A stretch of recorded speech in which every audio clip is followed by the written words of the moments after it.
decided to vote early in the last federal election and beat the rush. And it worked. I missed those very un-Canadian lineups I heard about on election night.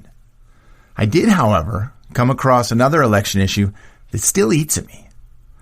I went to the polling station a week early to cast my vote. The officious-looking woman working the booth gave me a folded ballot made of sturdy, bleached paper. Cardboard, almost. You can mark your ballot at that station right over there, she said politely. I put an X next to a candidate I was pretty sure wasn't going to win. But hey, that's democracy, and it doesn't bother me so much. That ballot made of thick, bleached paper, well, that did. Please put the ballot in this envelope and initial it. Okay, now wait. My solitary X was put on thick paper, then placed in a bleached envelope and sealed. Paper is one of the most destructive products out there. It has its place, like books or high-end magazines, but we should be going paperless wherever possible. To make my ballot and that envelope, a tree is logged, stripped, chipped, pulped, mulched, dried, pressed, treated, bleached, printed, then finally trucked to me. All so I can vote. And it gets worse. The election official then took the envelope with my ballot and stuck it in a second envelope. Yes, a second bleached envelope. You can now put the ballot in the ballot box. Okay, something's not right here. Has the federal government never heard of computers? And there were over 5 million fellow Canadians who voted early just like me. Talk about leaving a paper trail. I've got the election footprint of a Sasquatch.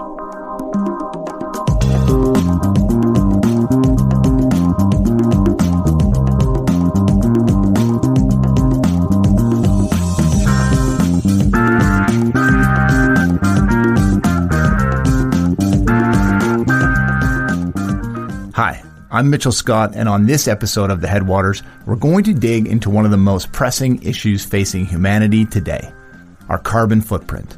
More importantly, how to reduce it. I have no illusions we are going to convince the federal government to switch to electronic voting, but we will give you some ideas on how to cut your carbon footprint. We'll meet individuals, activists, and business owners doing just that. Because, well, hey, the planet is at stake.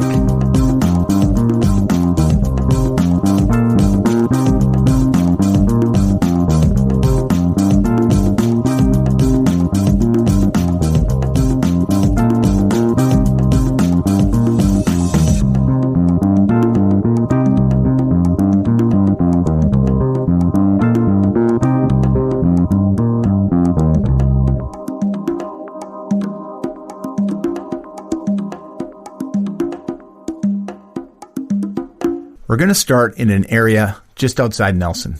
That's where our reporter, Jamie Moy, met a local dedicated to cutting his footprint by at least half. And he's encouraging you to join him. Jamie, so how'd you get to the studio today? I walked. Thank you for being so carbon conscious. I hear you met a fellow believer. You're most welcome. And yes, I went out to Blewett, to a lovely rural acreage owned by Julius Halchuk Wiener. Julius lives in a log home with his wife and his kids and the family dog. It's a place where he started what he calls the minus 50% movement. He met me in the driveway wearing secondhand clothes. So he's a zealot. You could say that. Julius certainly has zeal to try and save the planet, and he wants others to join him by taking tangible actions to cut their own carbon footprint by 50%. Hey, Julius, it's great to meet you. Great to meet you too. Tell me, Julius, what was going on in your life when you founded the movement? I have a lifelong passion, and I'm originally from Austria. This is where the accent comes from. And the European approach to energy and energy consumption is different than the North American ones, because mainly the energy is way more expensive, gas and heating and electricity. So I have always had this passion for sustainability, and it really started now with the climate crisis heating up and the IPCC reports coming on a regular basis saying we're really in this crisis. And so I do what I can do, and I want to inspire now others to do the same. So who are you specifically targeting with this movement? Well, everybody who has the ability to change. And if you also look at the global emission data, it shows that the highest income people have the highest emissions because they fly the most, they drive the most, they have the biggest houses and heat everything. So the top 10% of all income earners, that's the global north and the elites of the south, they emit more than 50% of all emissions. Okay, so if I'm reading between the lines here, he's talking about you and me. I think he is. Okay, so then, according to Julius, how do we cut those emissions? Well, he started with his house. So instead of using natural gas to heat, he's using a wood stove. Which is a bit of a contentious way to cut carbon. Maybe, but we do have a readily available supply of wood here. And most modern wood stoves actually burn pellets. And those are made from the residuals, the sort of aftermath of the sawmilling process, from things like sawdust. Either way, I think it's worth considering because in Canada, almost a third of our footprint comes from electricity and heat production. Which makes sense when you consider it's pretty cold and dark here for a pretty good chunk of the year. So, rule number 1 in Julius's minus 50% movement, rethink your energy supply. What's with the bell? It's for emphasis. You'll get used to it. Okay, so what's next on our carbon quest? Another biggie is food. So re-examine the food you eat in terms of how much carbon is emitted to grow it, to process it, to transport it. If you can, perhaps even grow or raise your own. Julius has 4 gardens peppered on his property. And a chicken coop. I love chickens, Mitch. Yeah, I love chickens too, so much. Excellent. That's where we're headed next. We can go in, say hello to the chickens. There's 10, and it's really about the recycling of the food waste. So it can go to compost, and it serves a good purpose too. But the chickens, and we get eggs from the chickens then as a gift in return. So we have 10 now, and 1 rooster. So tell me how much you've been able to reduce your carbon footprint due to your food consumption. So we try the family as red meat and cows are a big emitter of methane. So really reduce our red meat intake. I would say we are probably at 50%. So from a regular household, so we eat maybe meat once or maybe twice a week only. And so everything else is local and organic, and it's just supporting the movement of local farmers and local food production. And where we also reduce is food waste. So we have 0 food waste. Nothing is wasted. Not only what goes to the chickens, but 1/3 of all globally produced food is wasted along the supply chain and then finally in the households. So we have 0 food waste in our house. It's a conscious decision of what you buy and how much you buy, so it doesn't go bad in your household. And everything from cooking that falls are scraps then go into the chickens. And then you're also growing some of your own food too, right? Yes, that's a huge impact. We're not self-sustaining by any stretch of the imagination, but it's just adding to what we don't need to buy. It doesn't need to come from it doesn't need to be produced elsewhere. We know how it's produced. It doesn't be transported. So a huge impact in food is also the transporting. Where is it coming from? It's been trucked around. And so if it's just in our garden, we just go and pick it and it has no impact. So rule number 2, rethink food. And of course, Julius must be wearing those secondhand clothes in the chicken coop. He is. That must play in. Yeah, it does. I mean, one of the tenets of Julius's thinking is to reconsider your consumer habits. How much stuff do you really need? Every single thing we buy has climate impact. To gather the raw materials, to manufacture it, to store it, to transport it, to sell it. You get my drift. So in thinking about buying only what you need, he comes across this example of a lawnmower. He says if you have to have one, make it electric and share it with your neighbor, because not everybody on your street needs to have their own lawnmower. I think the basic idea is just give your purchases serious thought. And then just the regulars. Don't buy single-use plastics. Reject fast fashion. That's that cheap, mass-produced crap stuff. And try not to shop online if you can help it. Julius met me in clothes he bought secondhand because that's how he does it. Rule number 3, rethink consumerism. Well, I don't know if I'm able to share my rider mower, but I'll think about it. What about travel? I mean, I know he lives out of town. Yeah, travel is another big one. Transportation accounts for 14% of our emissions. The easiest way to cut that, drive less. Or don't drive at all. Walk, take the bus, ride your bike. It's all better than a personal vehicle. If you must have a personal vehicle, it's got to be electric. Let's take it for a spin.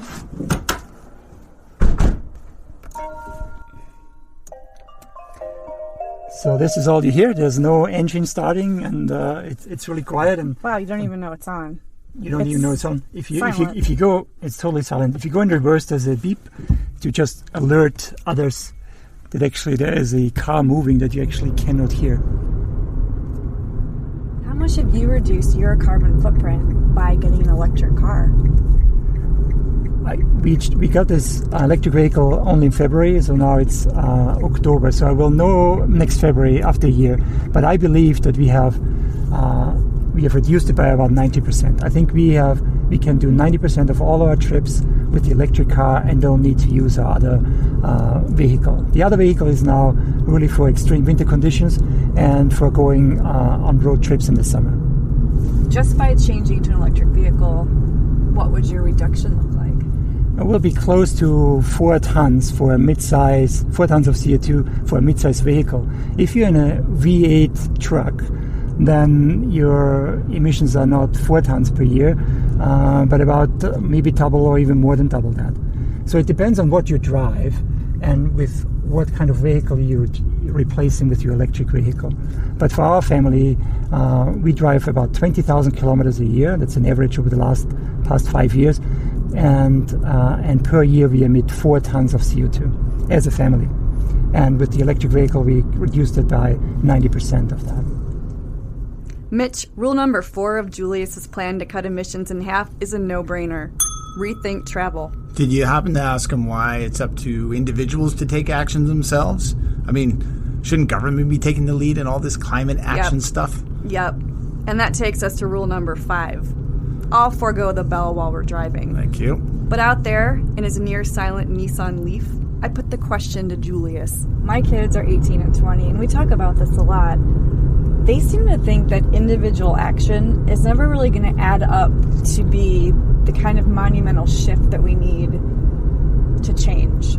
So they're more inclined to say things like, well, if you want to cut emissions, we need a government mandate to reduce emissions. We need to shift to the type of cars that we're using. In other words, it's the system. It's not the individual. What do you say to that?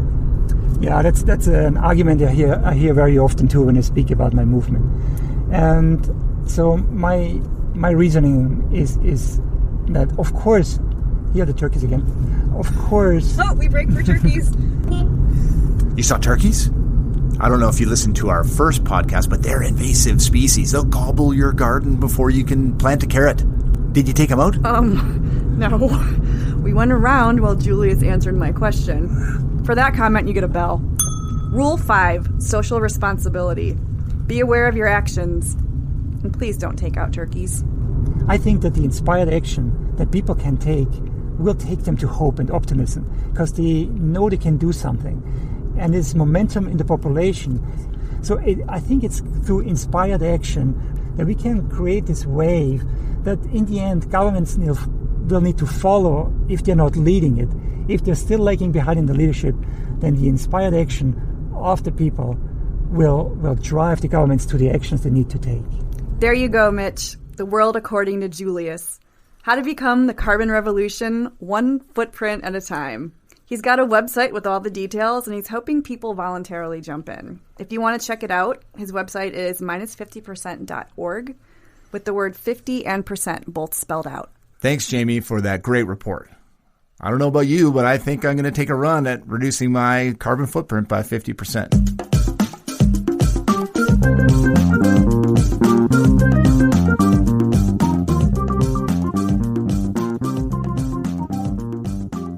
The Columbia Basin Trust helps communities and individuals reduce their carbon footprint and become more climate adaptable. The Trust has supported many multi-year, shovel-ready climate mitigation projects across the basin, such as Carbon Neutral Kootenays, the Adapting to Climate Change Initiative, and the Reducing Emissions Program. The Trust is also a major supporter of projects that encourage local food access. The Columbia Basin Trust supports people and ideas in the Columbia Basin.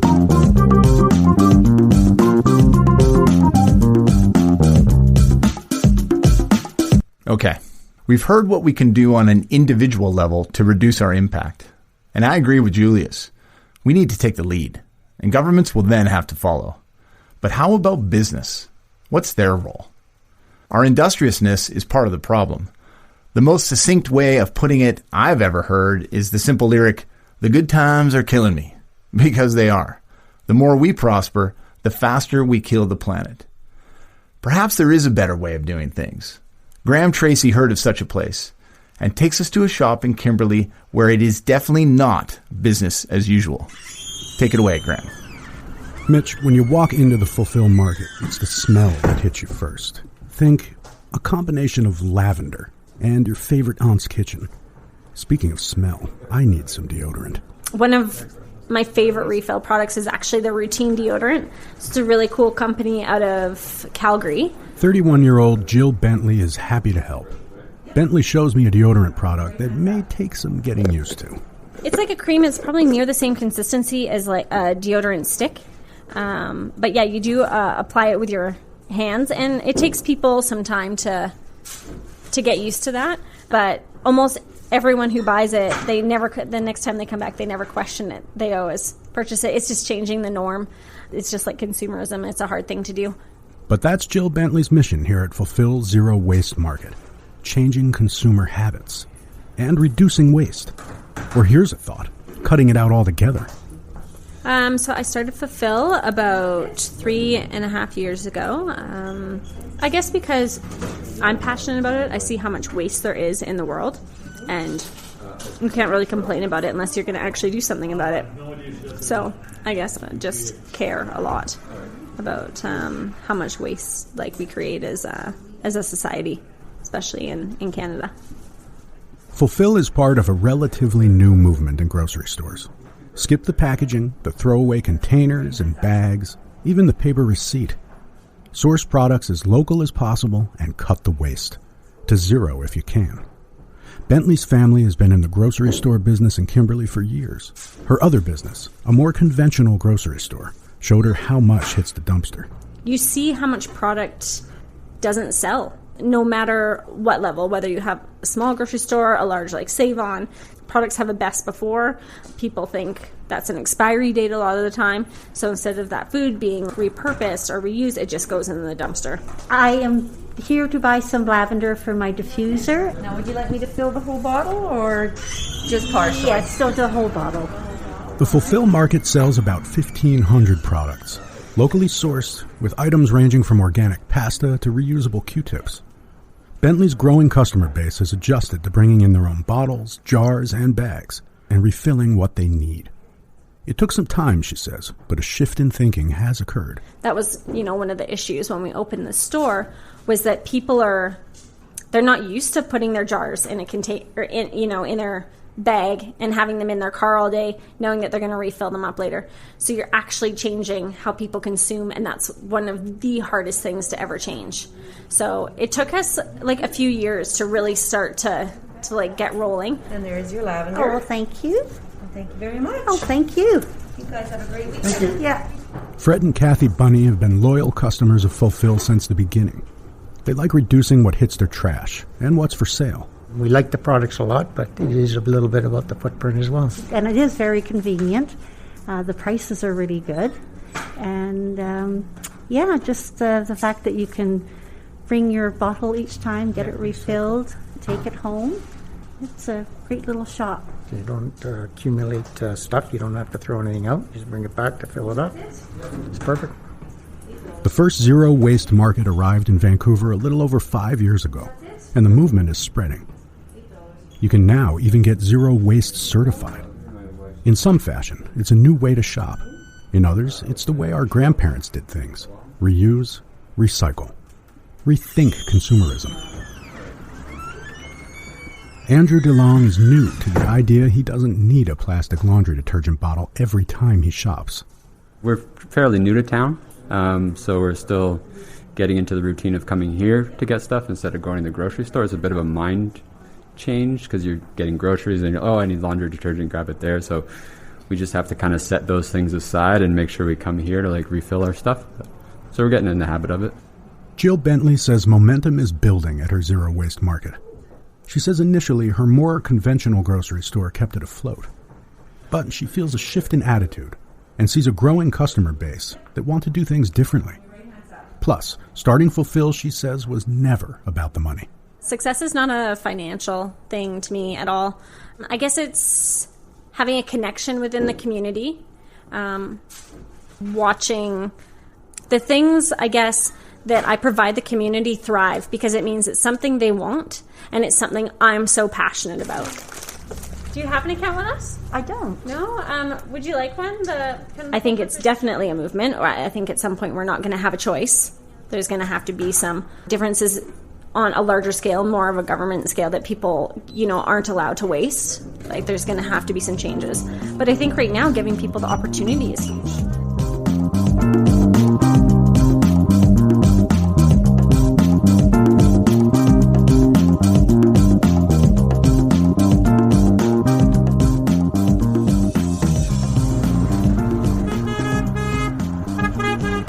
Okay, time to take this revolution to the streets.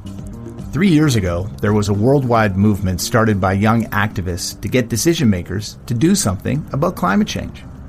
Every Friday, young people camped in front of government buildings demanding action. Then it ran out of gas, pardon the pun. COVID-19 arrived, and it's just hard to keep up that kind of weekly activism.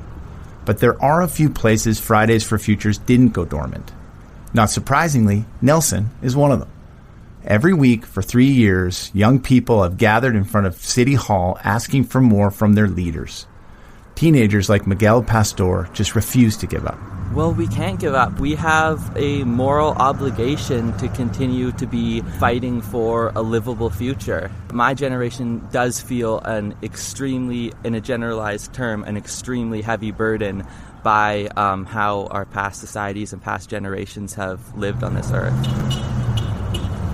For some people, success looks like the cancellation of the Trans Mountain Pipeline, the cancellation of the Coastal Gas Link, or the abolishment of old-growth logging. These are all issues that I've worked with within my community and within BC with other activists of my age to try and stop. And those are the small successes, but large general success, which is a lot more daunting, is an end of carbon emissions, methane emissions, and a reciprocal society that acts in itself to basically live in harmony with the natural world instead of actively harming it and exploiting it for profit.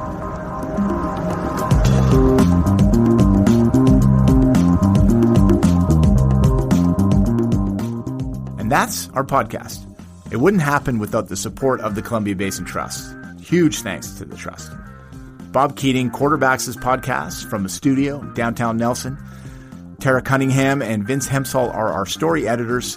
Stacy Machowski is our designer. Jesse Lee writes and performs this music. Dude, you're killing it. Peter Moynes is our photo editor. Jamie Moy and Graham Tracy were our reporters in the field. And I'm Mitchell Scott. Thanks for listening.